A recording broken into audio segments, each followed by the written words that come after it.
happens over a grander scale, and the one is a much smaller scale. And they begin to teach these theories. And they are theories, even though they're considered settled science. There are some things that are called presuppositions that they use in these theories that, if unchecked and if unchallenged, make defending something like intelligent design entirely impossible. So a presupposition, let me define that. A presupposition is thoughts that you have, or information, knowledge, understanding that you have, that go into creating a statement. It can be any statement that you want to create. You could say something like, Corvettes are the best sports car ever made. Now, in order for you to make that statement, you had to have had thoughts, you've had to have research and experience, you've had to have all these things that go into you being able to create this statement. Now, when you say that to another person, they're not you, so they don't have all that information. So when you say that, that has to be broken down in their minds, and they have to run it through their filter, which has its own presuppositions, has its own understanding, has its own philosophies that are all mishmashed in there, and they're trying to push it through and say, well, I think Ford Mustangs are the best. What's this? This guy's an idiot. And so you begin to hurl insults and go, well, you're an idiot. Now, do we all know when someone says Corvettes are the greatest sports car, and someone says you're an idiot, what that line of defense and that line of attack is called? It's called an ad hominem. When you attack someone's character or you attack someone's physical appearance to detract from the statement that they said, instead of trying to argue the point, you simply attack the person. This happens in politics all the time. And once you start figuring out ad hominems, you're going to look around and go, oh, that's just an ad hominem. This person didn't want to answer the question, so they simply look and say, well, this guy's stupid. I mean, look at him. Look at his face. A face like that, how can you trust him? They're not actually engaging with the question. They're engaging in an attack to pull your attention away. It's a sleight, I call it a sleight of mind trick instead of a sleight of hand trick. So what I see, and I've listened to tons of theist and atheist scientists debating this. I've yet to hear an atheist scientist or even an agnostic scientist be able to answer this one question. The question is rooted in DNA. It's rooted in understanding of how things actually do evolve. Because they'll say things like, well, the bat's bones became hollow and skin began to sag between those bones, and then the bones began, and I'm butchering this completely. I'm just giving an overview. I'm not trying to gauge in what they call a reductio ab absurdum, where I'm trying to reduce it to some ridiculous level. I'm just trying to tell you in an overarching general over millions of years, this bat's bones become more hollow and they begin to get wings because it will therefore be advantageous for them to be able to fly. And they say, well, their DNA allows them to do this. Or zebras get stripes because it protects them from some kind of fleas, and their DNA went like this, and then the tigers and lions, their DNA got their fur to come out a certain color so it hides them so they can eat and things like that. They keep going back to this one simple thing. They keep going back to there being information. And that this information is not only knowable, it's also, you have the ability to analyze it. So your system, whatever is in part of this being, can therefore understand and interpret this information, and your body therefore can make judgments based on this. Now, the presupposition that they have is, one, information is completely non-physical. Information is a non-physical thing, as well as consciousness, as well as self-awareness are all non-physical. The scientist has yet to give a solid answer on why there is information and where it came from. The physical matter, the physical makeup, all of that, the naturalistic side of things, as we say, they can explain, for the most part, an intelligent way of why this happens. But what they can't explain is where information comes from. So they make it a brute fact. Information just exists. But their whole theory hinges on the fact that there is information, yet they can't explain where information comes from or how it exists. They can't explain consciousness because there has never been a physical entity of any kind that has been able to evolve and have within its person a non-physical entity such as consciousness. Because animals, because they had the prefrontal cortex is not as developed as humans, animals know their bodies are hungry. The animal is not self-aware to know that it's the one that's hungry, that it's hungry. So there's this information out there, there's these things out there that I look at and go, you're presupposing, you're assuming information is a brute fact, but you can't explain it, and your whole theories rest on that. So that's what I say when we have presuppositions and when we look at information. So when someone begins to say, well, the bat does this because its DNA told him to, we need to walk back from that. And you don't start arguing from that point, because if you start arguing from the point that information already exists to an atheist scientist, you're fighting a losing battle, because you're giving them the one thing they can't explain. And if you take that away and you say, well, how do you know information is a brute fact?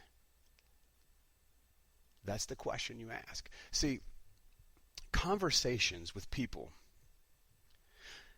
is more about asking the right questions than it is about trying to browbeat the right answers into them. You ask them the right questions and you allow them to wrestle out the answers. That's the whole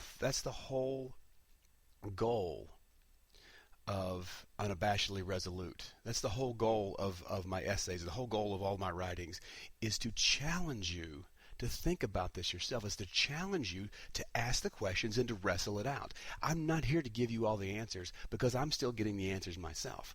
But I have some answers. I have some direction. I have some tools that I've developed along the way that I think, before I have all the answers, I need to show you guys, hey, look, I have tools. I don't have all the answers, but I have these tools. These tools allow me to come up with the answers that I have. Let me share my tools with you. Let me share the equipment that I have, and let's see if we can't work this out together. Because it's not about the right answers, it's about the right mindset. It's about having the right understanding. So we have this, and we have this information, and we ask the right questions, and we push back. That's what I like to call the pushback. It's when when I hear someone giving their opinion as a guaranteed fact, they could say something like Tea Party members are racist, or there is no God. There's a plethora of one-liners and little sound bites and snippets they can throw out there. One of the questions that I've learned to ask, it's very simple. It's 2 words. But the impact that it has on the person delivering their opinion as brute fact, you simply look at them and say, says who? Because now they have to defend their position, because they're on the offensive. They're coming at you, and they're in the office, and they're just blasting away their opinion. They're just slamming people left and right, and you simply just go, says who? Now suddenly they have to defend themselves. They have gone from the aggressor to, whoa, I'm on the defense now, because this person's challenging my authority. And if you challenge their authority, they have to have a reasonable explanation of why they're saying this and a reasonable explanation of why their authority on this is better than yours. And a lot of times, it's simply because they think it's that way. So we look into things like language and education and these things, and we begin to see this unraveling because people are no longer allowed to question why you know something or how you know something. Because I say it. As a parent, we can say, because I said so. That works on kids, that's fine, but it doesn't work on another adult. Don't eat that. Why not? Because I said so. Another adult's going to look at you and say, dude, what's up? So when you have competing ideas, there has to be a way, there has to be something that transcends us in order for us to come to a correct conclusion.